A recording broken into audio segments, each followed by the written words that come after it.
Halo, assalamualaikum warahmatullahi wabarakatuh. Salam sehat sejahtera buat kita semua. Maaf ini baru bisa muncul kembali. Apa kabar Anda semuanya? Alhamdulillah wa syukurillah. Dari kemarin sebenarnya ingin muncul berkomentar tentang sesuatu yang lagi viral, teman-teman. Mungkin teman-teman semuanya tahulah apa yang lagi viral saat sekarang ya, yaitu pejabat tinggi negara yang notabene-nya menjabat sebagai Menteri Agama Republik Indonesia. Dan di sosmed juga sekarang sangat viral tentang beliau, tentang statement beliau, dengan berbagai macam komentar, terus status-status yang merupakan respon ataupun bentuk respect dari para netizen ataupun masyarakat kita lewat status-status mereka di sosmed. Nah, dari situ pula saya juga kaget melihat apa sih yang terjadi sebenarnya. Akhirnya pun saya mencari tahu dan mendengar, kalau nggak salah dalam bentuk TikTok ya dan sebagainya, menyimak bagaimana pernyataan Bapak Menteri kita, Bapak Yakut Holil.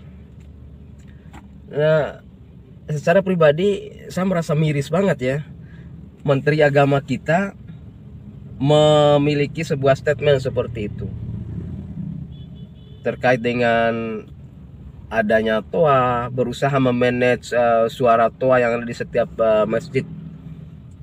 Lebih-lebih saat sekarang umat muslim pada khususnya menjelang masuknya bulan Ramadan. Dan tentu kita sebagai kaum mayoritas merasa ini satu hal yang sangat miris bagi kita.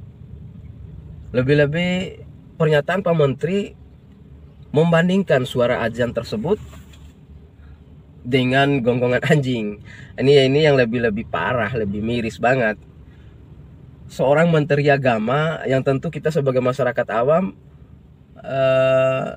memahami bahwa ilmu keagamaannya, pemahamannya tentang akidah Islam tentu di atas rata-rata, di atas kita, pemahaman kita sebagai masyarakat awam. Namun kita juga tidak menuntut pemahaman beliau secara ilmiah mungkin atau akademik mungkin secara signifikan spesifik tentang nilai-nilai keislaman. Tapi saya pribadi merasa yakin masyarakat awam pun tentu tidak akan mengeluarkan statement seperti yang disampaikan oleh Pak Menteri ini, yang berusaha membanding-bandingkan suara azan dengan gonggongan anjing. Nanti seperti apa statement beliau yang saya saksikan dan saya dengarkan di videonya tersebut. Coba kita lihat ini ya. Rumah ibadah saudara-saudara kita non-muslim itu bunyikan toa sehari 5 kali dengan kenceng-kenceng secara bersamaan. Itu rasanya bagaimana?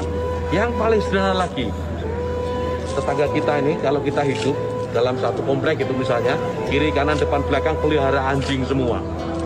Misalnya menggonggong dalam waktu yang bersamaan, kita ini terganggu nggak?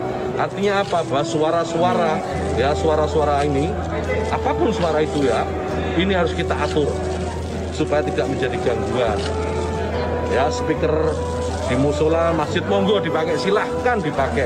Tetapi tolong diatur agar tidak ada yang merasa terganggu.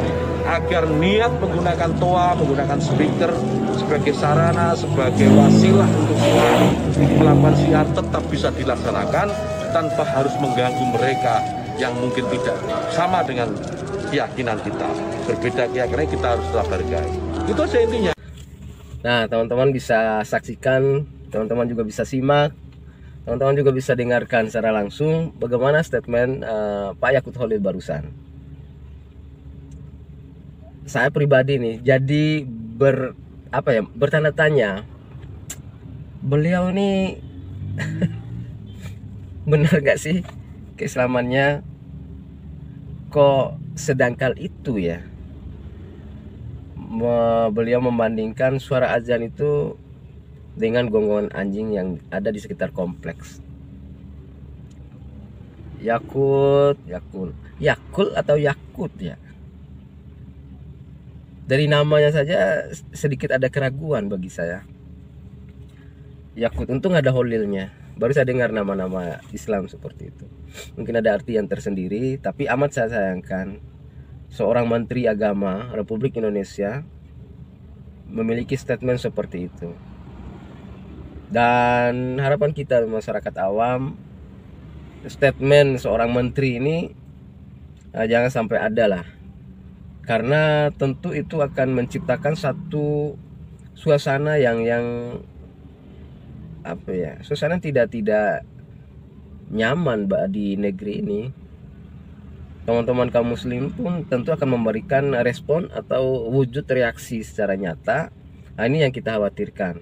Karena bisa kita lihat, kita bisa nilai juga beberapa bentuk respon teman-teman netizen yang ada di sosmed dengan berbagai macam status yang mereka angkat di akun-akunnya mereka sendiri. Berbagai macam kreatif mereka mengolah kata-kata untuk sebagai wujud respon terhadap statementnya Pak Menteri ini. Dan jika ini dibiarkan terus-menerus, saya sendiri mengkhawatirkan ada reaksi-reaksi yang lebih konkret lagi dari teman-teman muslim yang ada di Nusantara ini. Nah, mungkin kita berharap Pak Menteri bisa memberikan respon balik terhadap komentar-komentar, kritik dari teman-teman netizen untuk memberikan respon ataupun bentuk feedback pada teman-teman netizen oleh Pak Menteri sendiri. Kalau memang Pak Menteri bisa menyadari kembali bahwa statement-statement yang telah dilontarkan kemarin itu adalah satu kesalahan, ayolah berjiwa besar Pak Menteri untuk mengklarifikasi. Dan Pak Menteri pasti tahu juga, dan kita semua tahu bahwa dari perkumpulan ulama yang ada di Sumatera juga sudah memberikan statement untuk meminta pada Presiden Republik Indonesia Bapak Joko Widodo untuk segera mencopot Menteri Agama ini. Karena apa? Dengan statement beliau bisa menimbulkan kegaduhan-kegaduhan di negara kita tercinta ini. Maka dari itu kita bisa melihat reaksi-reaksi dari teman-teman netizen.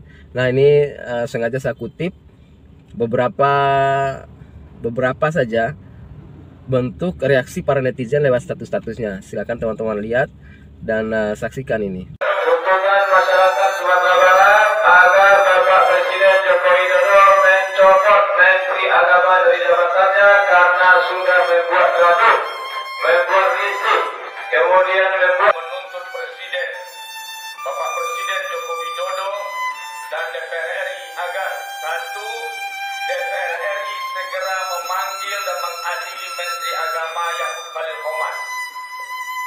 Dua, Bapak Presiden RI Joko Widodo segera mencopot Yakut Khalil Qomas dari jabatannya sebagai Menteri Agama. Tiga, agar Presiden dan DPR RI menetapkan syarat dan ketentuan Menteri Agama ke depan setidaknya sebagai berikut. Ini penting karena kita lihat studi kelayakan, kita mengkritik studi kelayakan Yakut Khalil Qomas jadi Menteri Agama. Seolah-olah tidak ada pakar agama di Indonesia ini. Seolah-olah tidak ada pakar agama yang akademisi yang paham aturan pengelolaan negara di bidang agama. Kemudian dengan syarat A, Menteri Agama harus seorang yang faqih dan pakar Islam. B, berkualitas dan cakap mengelola tugas kenegaraan. C, C. Mampu mengelola kepentingan rakyat di bidang agama, pengembangan dan pengangkatan dan peningkatan kualitas keagamaan. D. Mampu menjaga persatuan antar umat beragama. E. Tidak punya cacat pribadi. F.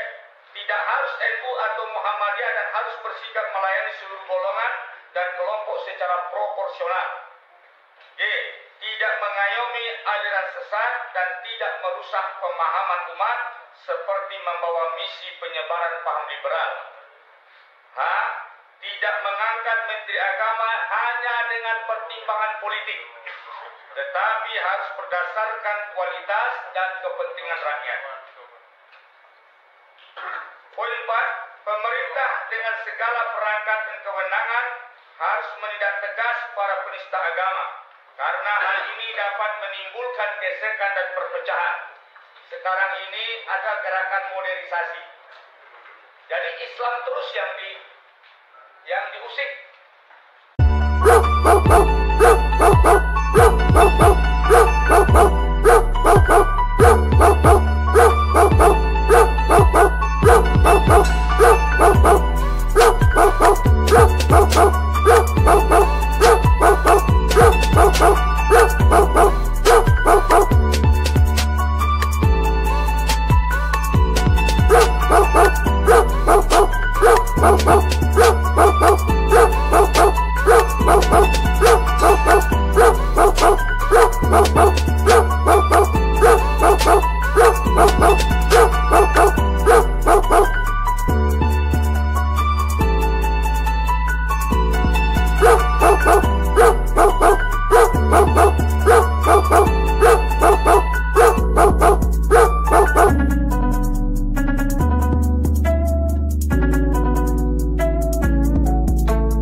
Oke, guys, teman-teman, itu sudah bentuk reaksi para netizen lewat status-statusnya.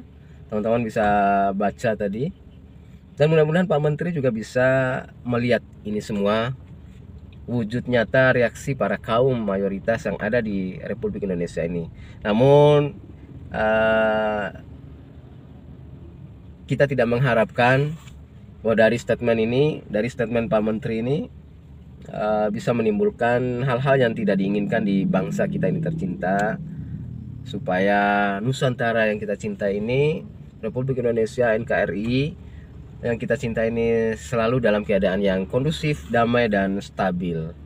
Nah, maka dari itu sebagai masyarakat awam yang cinta akan bangsa ini, berharap kepada Bapak Presiden Joko Widodo jangan sampailah ada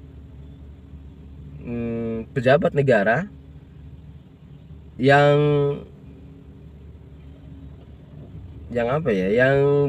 gampang, terlalu mudah mengeluarkan statement yang bisa mengundang kegaduhan di bangsa ini. Nah, jika hal ini sudah terjadi seperti ini, sudah ambil aja keputusan, take action biar cepat, supaya bangsa kita ini lebih damai lagi. Dicopot sajalah. Jadi anggap saja Bapak Presiden sempat menggunakan alat tidak sesuai pada fungsinya. Oleh karena itu kami sepakat bersama masyarakat yang lainnya, mungkin saya secara pribadi memiliki pendapat ada baiknya Pak Khalil ini dicopot sajalah daripada menciptakan kegaduhan-kegaduhan. Bagaimana teman-teman, setuju nggak? Sekian dari saya, mudah-mudahan ini bisa menambah dan mempertegas pendapat teman-teman netizen yang ada di luaran sana, bahwa kami semua keberatan mendengar statement dari Bapak Menteri Agama Republik Indonesia. Damai selalu NKRI tercinta, kami cinta bangsa Indonesia ini. Semoga aman dan sejahtera. Assalamualaikum warahmatullahi wabarakatuh.